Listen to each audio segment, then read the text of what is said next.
Why is it that some folks can experience cognitive decline at 50 years old and others can make it into their 70s and even a smaller few make it into their 90s?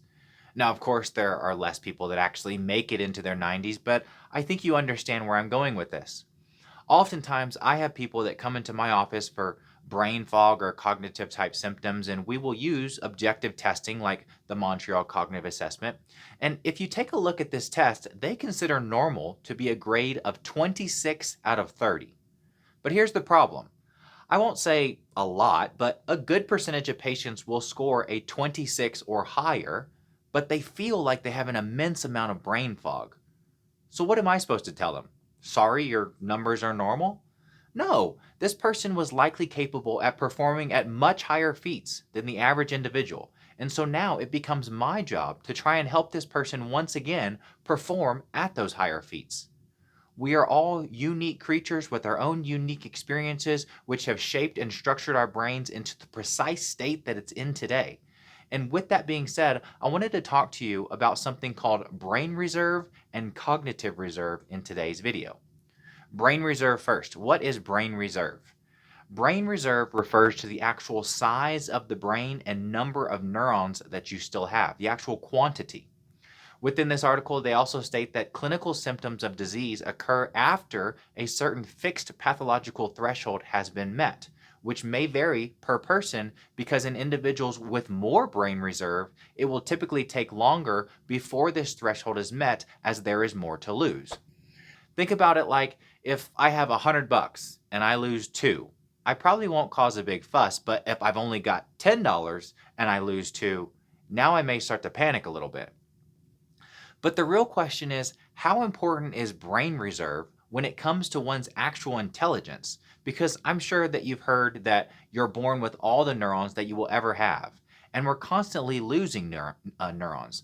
But if quantity alone accounted for intelligence levels, then we would be the most intelligent and capable as newborns, which we obviously know not to be the case, right? I mean, hopefully you're more intelligent now than when you were a newborn. So, brain reserve refers to the actual quantity of neurons that you have, which plays more so into the brain's overall potential, whereas cognitive reserve refers to your actual cognitive abilities. Because if you just have a real big brain, that doesn't necessarily mean that you're real bright. This would include things like the highest achieved education level, occupation, physical activity, leisure activity, and social engagement. In fact, a meta-analysis of 15 prospective cohort studies showed that dementia risk was reduced by 7% per year increase in education. You've probably heard of the age-old saying, use it or lose it. Well, that's actually true, and why some people will report having cognitive symptoms like feeling slower or having brain fog, all the while still functioning at what most would deem normal levels of productivity, or that nobody even knows that anything's wrong with them. If I'm not the sharpest tool in the shed, I can't risk losing a whole lot of my wits before I'm about as useless as a screen door on a submarine.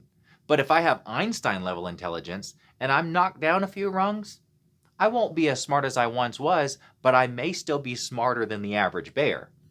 In a study of 29,000 individuals, they found a correlation between higher education, occupation, premorbid IQ, and engaging in mentally stimulating activity in their free time led to a 50% lower chance of developing dementia over a follow-up period of 7 years. It's kind of obvious when you take a step back and really think about it, but it was something that I never consciously thought about until I heard it out loud from one of my mentors, Dr. Ted Carrick, when he mentioned that your level of dopey may not be my level of dopey.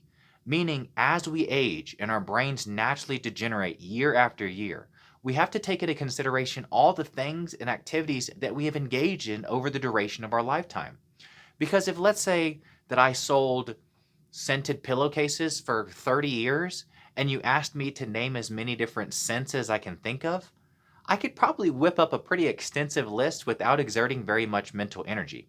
I think this is very important because it not only emphasizes the importance on my end as the doctor and not just discrediting a patient's complaint because they score within the standardized norm, but also the importance on your part to build a little bit of resilience towards ever developing cognitive decline by improving your cognitive reserve. Use this mechanism to your advantage by constantly putting yourself in situations where there are new things to learn, whether it's just taking a different route to work without the help of a navigational system, reading a book on a topic you know very little about, taking a course on something that's outside of your wheelhouse, learning a new sport, whatever it may be, the options are endless.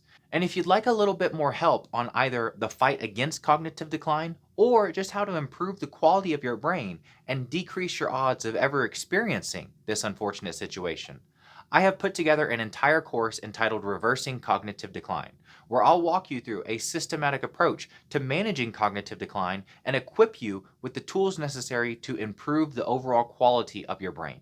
All you have to do is click on the link in the description and you'll be directed to our website.